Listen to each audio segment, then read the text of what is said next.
adik-adik, apa kabar hari ini? Kak harap semua sehat-sehat semua ya. Sebelum kita memulai ibadah sekolah minggu pada hari ini, mari kita mengangkat satu lagu pujian, Kudaki-daki. Dan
ya Tuhan, terima kasih Tuhan, Kau telah mempersatukan kami walaupun kami terbatas oleh layar, tapi kami tetap bisa beribadah bersama, memuji nama Tuhan. Sebentar kami akan mendengarkan firman Tuhan juga. Ya Tuhan, berkati setiap kakak yang memberikan firman, Dan berkati juga kami yang di rumah bersama keluarga kami, dan agar tetap selalu sehat dan bisa kembali beribadah sekolah minggu di gereja kembali dengan keadaan yang pulih dan normal kembali. Ya Tuhan, inilah doa kami, terpujilah nama-Mu kekal selamanya. Amin. Amin. Sebelum menyambut firman Tuhan, mari kita mengangkat satu pujian kembali. Dengar, Dia panggil nama saya. Ya.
Adik-adik yang terkasih dalam Kristus, kini tiba saatnya kita akan mendengarkan firman Tuhan. Kita akan sama-sama belajar akan firman Tuhan, namun sebelumnya kita akan bersatu dalam doa. Mari kita berdoa. Tuhan Yesus, terima kasih untuk saat ini, saat yang indah Tuhan berikan buat kami semua, bisa bersekutu bersama di dalam kebaktian sekolah minggu pada saat ini. Tuhan Yesus, kami pun bersyukur oleh karena kini saatnya kami hendak belajar akan firman-Mu. Tuhan, urapi semua kami dengan Roh Kudus-Mu. Mampukan setiap kami, anak-anak-Mu, dengan Roh Kudus-Mu untuk kami bisa mengerti, memahami, dan juga melakukan firman-Mu dalam kehidupan kami hari lepas hari. Kini Tuhan, kami siap dan sedia untuk mendengarnya. Bersabdalah ya Tuhan. Amin. Adik-adik, mari kita siapkan Alkitab kita dan kita akan membaca firman Tuhan dari Injil Matius. Mari kita buka dan kita siapkan dari Injil Matius 25 ayatnya yang ke-35 sampai dengan yang ke-46. Saya, kakak akan bacakan buat kita semua. Matius 25 ayat 35 sampai dengan 46 demikian. Sebab ketika aku lapar, kamu memberi aku makan. Ketika aku haus, kamu memberi aku minum. Ketika aku seorang asing, kamu memberi aku tumpangan. Ketika aku telanjang, kamu memberi aku pakaian. Ketika aku sakit, kamu melawat aku. Ketika aku dalam penjara, kamu mengunjungi aku. Maka orang-orang benar itu akan menjawab dia, katanya, Tuhan, bila manakah kami melihat engkau lapar dan kami memberi engkau makan, atau haus dan kami memberi engkau minum? Bila manakah kami melihat engkau sebagai orang asing dan kami memberi engkau tumpangan, atau telanjang dan kami memberi engkau pakaian? Bila manakah kami melihat engkau sakit atau dalam penjara dan kami mengunjungi engkau? Dan raja itu akan menjawab mereka, aku berkata kepadamu, sesungguhnya segala sesuatu yang kamu lakukan untuk salah seorang dari saudaraku yang paling hina ini, kamu telah melakukannya untuk aku. Dan ia akan berkata juga kepada mereka yang di sebelah kirinya, enyahlah dari hadapanku, hai kamu orang-orang terkutuk, enyahlah ke dalam api yang kekal, yang telah sedia untuk iblis dan malaikat-malaikatnya. Sebab ketika aku lapar, kamu tidak memberi aku makan. Ketika aku haus, kamu tidak memberi aku minum. Ketika aku seorang asing, kamu tidak memberi aku tumpangan. Ketika aku telanjang, kamu tidak memberi aku pakaian. Ketika aku sakit dan dalam penjara, kamu tidak melawat aku. Lalu mereka pun akan menjawab dia, katanya, Tuhan, bila manakah kami melihat engkau lapar, atau haus, atau sebagai orang asing, atau telanjang, atau sakit, atau dalam penjara, dan kami tidak melayani engkau? Maka ia akan menjawab mereka, Aku berkata kepadamu sesungguhnya, segala sesuatu yang tidak kamu lakukan untuk salah seorang dari yang paling hina ini, kamu tidak melakukannya juga untuk aku. Dan mereka ini akan masuk ke tempat siksaan yang kekal, tetapi orang benar ke dalam hidup yang kekal. Demikian firman Tuhan. Adik-adik yang terkasih dalam Kristus, kita semua tahu bahwa kita sebagai seorang Kristen, sebagai seorang yang sudah diselamatkan oleh Tuhan Yesus, dengan menderitanya Tuhan Yesus di kayu salib, kemudian dia wafat, dimakamkan, namun pada hari ketiga dia bangkit dari antara orang mati. Untuk siapakah Tuhan Yesus melakukan itu? Tuhan Yesus rela berkorban. Itu adalah untuk kita semua. Bukan hanya kita sebagai seorang Kristen, tapi kita seluruh umat manusia. Oleh karena itu, apa yang dapat kita lakukan sebagai ungkapan syukur kita karena kita sudah diselamatkan oleh Tuhan Yesus melalui pengorbanannya di kayu salib, melalui kematiannya. Adik-adik yang terkasih dalam Kristus, pernahkah ada di antara kita yang kalau kita melihat orang lain atau teman kita atau sesama kita yang mengalami kesulitan, kita membantu? Contohnya misalnya, kita tahu di hari Senin, misalnya pada saat adik-adik pergi ke sekolah, ya, ada salah seorang teman adik-adik yang tidak hadir di kelas pada saat itu. Apa yang akan kita lakukan pada saat kita tahu dan mendengar dari guru kita bahwa ternyata teman kita itu sedang sakit, sehingga dia tidak bisa masuk ke sekolah pada hari itu? Apakah kita mempunyai hati untuk kita kemudian berkunjung, menjenguk dia yang sedang sakit, teman kita yang sedang sakit itu? Atau kita cuek aja, nggak peduli terhadap teman kita itu? Atau mungkin ada teman kita yang mengalami kesulitan di dalam pelajarannya, apakah kita akan membantu, berusaha untuk membantu cara penyelesaiannya bagaimana, kemudian mengajarinya dengan baik pada saat kita juga bisa mengerti pelajaran itu? Atau bahkan kita cuek aja karena kita merasa diri kita bisa, ya udah untuk diri kita pribadi, tapi kita nggak mau berbagi untuk mengajari teman kita. Atau bisa juga seperti ini, misalkan pada saat kegiatan olahraga, bermain badminton, kemudian diharuskan siswa pada saat itu membawa raket.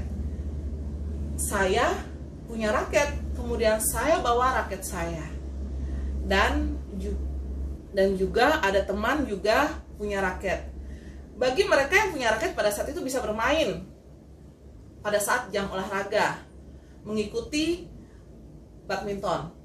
Tapi bagaimana dengan teman yang memang tidak punya raket, sehingga pada saat dia datang di kegiatan olahraga itu dia tidak membawa raket, sehingga dia tidak bisa ikut serta untuk bermain badminton? Apakah hati kita tergerak untuk kita bisa meminjamkan raket tersebut kepada teman kita, ataukah kita pelit, kita nggak meminjamkan sama sekali, takut rusak lah, takut kenapa-kenapa lah, sehingga teman kita sendiri itu dia tetap hanya duduk diam memperhatikan tanpa dia bisa ikut serta bermain badminton? Atau mungkin pada saat olahraga kita melihat teman kita terjatuh, apakah kita akan segera menolongnya, ataukah kita akan pergi meninggalkannya begitu saja? Nah, bagaimana adik-adik hati kita pada saat itu melihat kenyataan yang ada di dekat kita? Apakah kita masih punya hati untuk menolong, untuk berbagi kepada sesama, kepada teman kita, ataukah hati kita memang sudah dibutakan, tidak lagi mau membantu teman yang kesulitan, teman yang terjatuh, teman yang tidak punya raket, dan yang lainnya?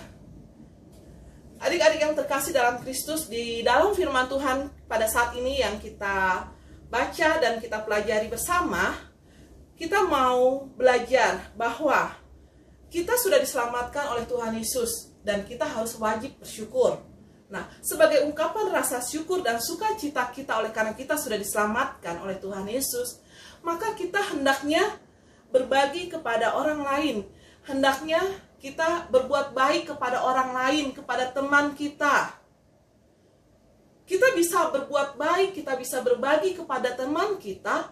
Siapa yang menggerakkan hati kita? Karena Roh Kudus yang ada dalam hati kita. Kalau di dalam hati kita tidak ada Roh Kudus, kita tidak akan tergerak hatinya sama sekali untuk membantu teman kita, membantu sesama kita, menolong teman kita yang sedang terjatuh, menolong teman kita yang gak punya raket, kita pinjamkan. Hati kita tidak akan tergerak kalau dalam diri kita tidak ada Roh Kudus bekerja di dalamnya. Bagaimana supaya Roh Kudus itu bisa bekerja dalam hati kita? Tentunya dengan cara kita dekat dengan Tuhan, rajin berdoa kepada Tuhan, rajin untuk mendengarkan firman Tuhan, rajin bersekutu bersama-sama seperti halnya pada saat ini. Meskipun di situasi di mana kita belum bisa berkumpul bersama face to face secara langsung, tapi Tuhan menggerakkan hati kita untuk kita bisa ikut beribadah bersama sekolah minggu pada saat ini. Nah, disitulah Roh Kudus bekerja menggerakkan hati kita. Dan disitu juga kita mendengar akan firman Tuhan. Bagaimana harus kita lakukan dalam kehidupan hari-hari kita. Bagaimana kita harus tergerak hati untuk menolong dan membantu sesama kita. Contoh, kalau sampai kita berjalan bersama orang tua kita ataupun saudara kita, kemudian kita melihat seorang anak yang mencari sampah ya, ibaratnya seperti istilah kata pemulung, dia mencari botol-botol aqua atau botol-botol gelas minuman, dia mencari ngorek-ngorek sampah. Nah, kemudian apa yang kita lakukan? Pada saat itu kita punya makanan mungkin, dan kita punya makanan padahal kita kenyang, kita nggak mau makan, kita pengen bawa pulang makanan itu. Kita melihat dia di dalam kondisi di mana orang itu sedang sibuk mencari botol minuman, botol aqua yang terbuat dari plastik, ya, ngorek-ngorek sampah. Nah, apa yang bisa kita lakukan dalam situasi seperti itu? Apakah kita tergerak hati untuk memberikan makanan yang kita punya, yang tadi kita mau bawa pulang, padahal kondisi perut kita sudah kenyang? Apakah kita mau bagi makanan itu kepada orang lain tadi? Orang lain tadi itu adalah sesama kita. Karena yang namanya sesama kita itu adalah sesama manusia. Tanpa membedakan apakah dia agama A, agama B, tanpa membedakan apakah dia laki-laki, perempuan, kita tetap harus bisa berbagi kepada sesama kita. Kalau kita memandang dalam hati kita, ih ngapain, dia kan orang hina, untuk apa saya bagi makanan ke dia? Apakah begitu? Atau kita, ih kasihan orang itu, baiknya saya kasih makanan ini, toh saya juga sudah kenyang, untuk apa saya bawa pulang, lebih baik saya bagikan ke orang itu. Padahal orang itu kelihatan lapar. Ataukah seperti itu yang kita lakukan? Disinilah Roh Kudus itu bekerja dalam diri kita. Apakah kita mau berbagi ataukah tidak? Di saat ini, dalam situasi ini, banyak hal yang bisa kita lakukan sebagai ungkapan syukur kita bahwa kita sudah diselamatkan oleh Tuhan Yesus. Yaitu dengan cara apa? Berbagi kepada sesama kita, kepada teman kita, menolong pada teman kita yang membutuhkan. Dan tidak boleh memandang hina ataupun memandang rendah siapapun juga. Termasuk seorang pemulung tadi yang kita jumpai di pinggir jalan. Kita nggak boleh membeda-bedakan antar kita sesama kita. Karena kita semua sama di mata Tuhan. Tuhan Yesus pun mati menderita buat seluruh umat manusia, bukan hanya untuk kita sebagai seorang Kristen. Jadi, sudah sepantasnya kita mengungkapkan rasa syukur kita dengan berbagi kepada sesama kita, memberikan apa yang kita miliki untuk bisa juga dirasakan oleh orang lain. Kalau kita memiliki kepandaian, berbagilah untuk berbagi bagaimana memberikan ilmu kita kepada teman kita, mengajarinya dengan baik. Atau kalau misalkan kita punya barang ataupun makanan yang bisa kita bagi ataupun pinjamkan kepada orang lain, kenapa kita nggak berikan saja ataupun pinjamkan saja apa yang kita miliki itu, padahal mereka membutuhkannya. Apalagi orang pemulung tadi yang memang membutuhkan makanan sedangkan kita sendiri sudah kenyang, kenapa mesti kita bawa makanan itu pulang? Lebih baik kita bagikan kepada dia, pemulung itu yang memang membutuhkan makanan. Apakah kita bisa berbuat seperti itu adik-adik? Ya, baiklah, demikian firman Tuhan pada hari ini yang bisa kita pelajari, dan mari kita berdoa untuk kita sama-sama dimampukan untuk melakukan firman Tuhan ini. Mari kita berdoa. Terima kasih Tuhan, puji syukur kalau pada saat ini Engkau memberikan kepada kami, mengingatkan kepada kami firman-Mu, untuk kami bisa berbagi, untuk kami mengungkapkan rasa syukur kami oleh karena kami sudah diselamatkan oleh Tuhan Yesus. Kami ingin Tuhan, sebagaimana Tuhan Yesus murah hati, kami juga ingin menjadi seorang yang murah hati, berbagi.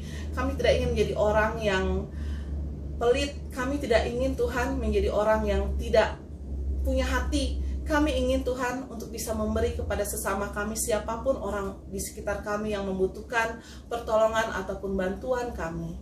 Terima kasih Tuhan untuk firman ini. Kami mau serahkan hidup kami selanjutnya ke dalam pimpinan Tuhan, dan Tuhan juga yang akan memampukan setiap kami melakukan firman-Mu. Kami percayakan hidup kami sepenuhnya dalam tangan kasih Tuhan. Haleluya, amin. Adik-adik, sekarang tiba saatnya untuk memberikan persembahan, dan persembahan yang adik-adik berikan bisa dikumpulkan ke orang tuanya terlebih dahulu sebelum diberikan ke gereja. Sambil mengiringi pemberian persembahan, mari kita mengangkat satu lagu, yaitu Bawa Persembahan.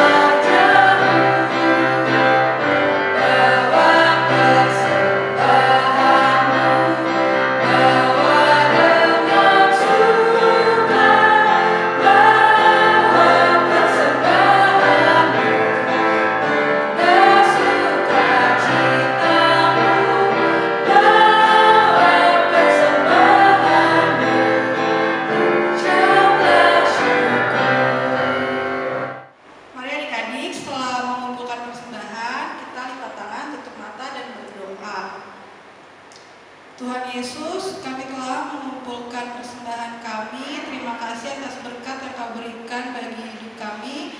Kiranya persembahan yang telah kami berikan dapat dikelola dengan baik dan hanya untuk kemuliaan nama-Mu. Terpujilah nama-Mu ya Tuhan. Dalam nama Tuhan Yesus kami telah berdoa. Amin. Sekarang tiba saatnya di penghujung ibadah sekolah minggu pada hari ini. Mari kita mengangkat satu lagu pujian sebagai penutup ibadah